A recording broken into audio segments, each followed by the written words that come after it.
सभी छात्रों को नमो नमः। आज की संस्कृत की क्लास में समय लेखन के अंतर्गत हम चौथा समय पढ़ने के लिए जा रहे हैं, जिसको हम कहते हैं पादोन समय। पादोन समय, जिसको हिंदी में पौन बजे कहा जाता है। सबसे पहले हम देखेंगे कि किस तरह से एक पाद ये हो गया, दूसरा ये हो गया, तीसरा ये हो गया। एक पाद कम है, पाद ऊन, यानी जो चार पाद है, पूरा जो पाद का हिस्सा है, एक पूरा पाद, उसमें पाद में एक कम है। पूरा ये पाद बन गया, इसमें एक कम है, तो आपका ये पौन बोला जाता है इसको। जब हम पौन की संस्कृत क्या होती है, पौन को हम लिखेंगे तो हम पौन की संस्कृत होती है पादोन।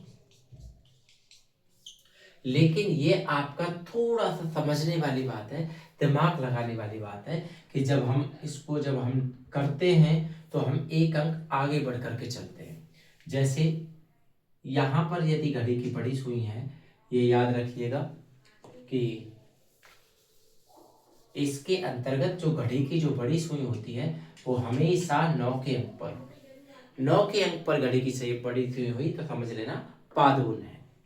और छोटे अंक, जो छोटी सुई है, वो किसी भी अंक के एक चौथाई भाग ऐसे होते हैं, किसी अंक से एक तिहाई भाग यदि आगे होती है या एक चौथाई भाग कम होती है तो कम वाले अंक के पौन बचते हैं। यहां पर आपको ये छोटी सुई कर देता हूं मैं, ठीक है। याद रखिएगा, ये मिनट की सुई बड़ी सुई, ये आपकी आवर की सुई, ठीक है। ये घंटा की सुई। यहां पर आपको जैसे मान लो यहां बज गए आपको 7:45। बहुत ही सरल तरीका है।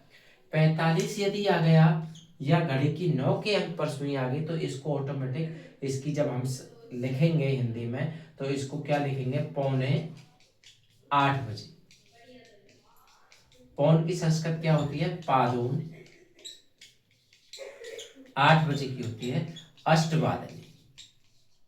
आप सामान्य समय तो सीख ही गए, केवल हमको पौन लिखना है तो पादोन इसमें टेस्ट लगा के लिखते हैं। वही संधि का नियम है, वही सब कुछ है। केवल इतना सा देखना है कि यहां यदि 45 आ गया तो इसको क्या लिखेंगे, अष्ट लिखेंगे शब्द की जगह अष्ट, क्योंकि 8 बजने में एक पाद कम है, इसलिए 15 मिनट कम है, तो इस कारण से ऐसे लिखेंगे पादोन एक वादनम, पादोन द्विवादनी, पादोन त्रिवादनी, पादोन चतुर्वादनी, इस तरह से लिखेंगे। और यदि 12:45 आ गया तो याद रखना इसको 12:45 कहते हैं, तो पादोन एक वादनम, पादोन एक वादनम, एक वादनी, इस तरह से हमारा रूप बन जाएगा। तो अब हमने समय लेखन का पूरा समय, पूर्ण समय, सपाद समय, सार्ध समय और पादोन समय, ये चारों अच्छी भली भांति समझ लिया।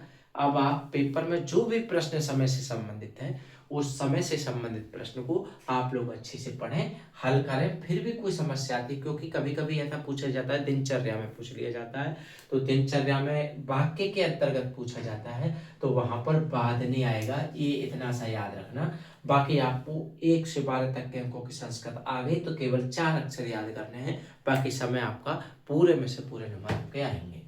इस तरह से हमने इस समय पढ़ा, आगे भी पढ़ते रहें। धन्यवाद।